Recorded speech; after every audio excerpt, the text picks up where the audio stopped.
Haay kabajamtoota daawwattoota keenyaa nagaa waaqayyoo bakka jirtanitti isiniif haa baay'atu.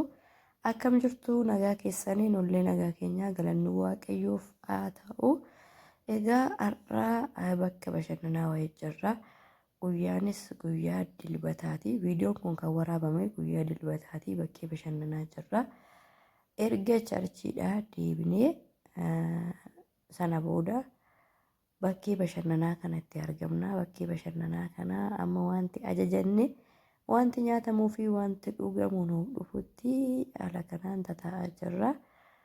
Bilisummaa kan argaa jirtan bilisummaadha. Bilisummaanis illee kunoo akkasumatti walumaan jirra. Walumaan taa'aa jirra. Akka dhuma viidiyoo kanaatti nu hordofaa. Viidiyoo kana laayik gochuun dagatina. Egaa amma magaalaa Walisoo keessa kuni magaalaa Walisoo keessa bakkee bashannanaa osuma taa'uu xiqqoo gadi bahiisi natti tole jechuudha. Magaalaa keessa xiqqoo bakkee jiru kuni waraabuun waan natti toleef gadi bahee xiqqoo viidiyoo asiis waraaban jira. Kuni gara galgalaati naannoo sa'aatii 11 waan akkasiiti. Kaameeraan illee sirriitti hin mul'atu.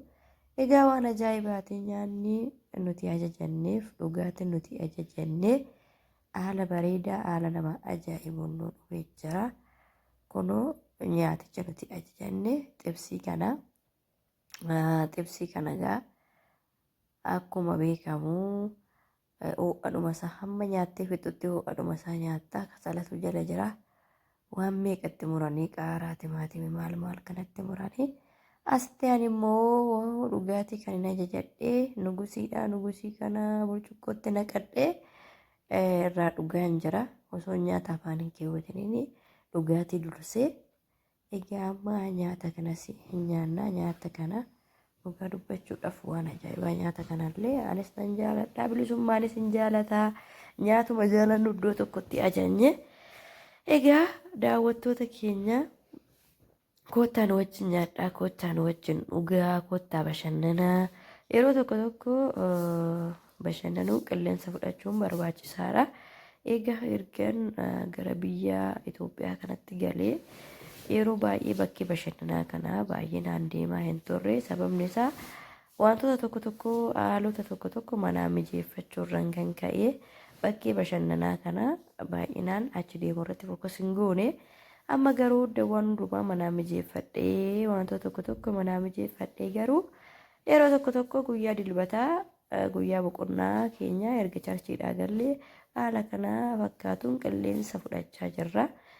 Egaa isinillee yeroo biyya keessan galtanii kan dursu haala mana keessanii hundumayyuu sirreeffadhaati.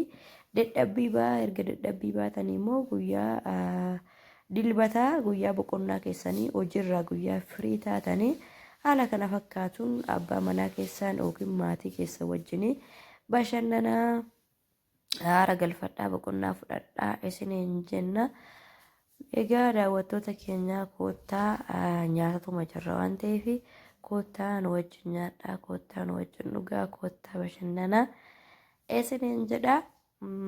Egaa bakki nuti filannee teenye kuni bakkichisaa goda isaa jechuudha.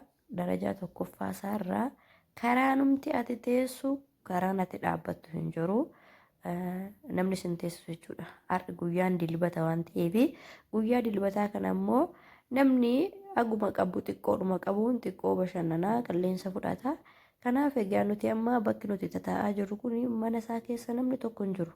Anaaf bilisummaa malee sababni isaa fooqii gubbaarra waan jirruu fi fooqii gubbaa kana immoo namni ittiin baay'atu jalatti baay'ata waan ta'eef xiqqoo viidiyoo illee akka waraabbannuuf waan nu mijatuu fi gubbaarra baanee jalatti amma viidiyoo waraabuu firiideemiin akkanaa hin jiru. Yeroo ati viidiyoo waraabdu namoonni illee viidiyoo akka nama waraabda waan jedhamutu jira. Itoophiyaa keessa akka biyya Arabaa miti wantoonni tokko dhorkaadha. Viidiyoo garagaraa namatti qabdee namni nyaata naa fayyadamu dhugaatiin naa fayyadamu viidiyoo garagaraa namatti qabdee nama waraabuun hin eeyyamamu. Si qabsiisayyuu dhugaa dubbachuudhaaf kanneen akka gabaa, kanneen mana hoteelaa, kanneen akkasii keessatti viidiyoo garagaraa namatti qabdee ofitti qabdee mana sana keessa teessee waraabuun baay'ee eeyyamamaa miti. Kanumaaf jenneet bakka kana filannee bakka kana immoo anumaaf bilisummaatu jira.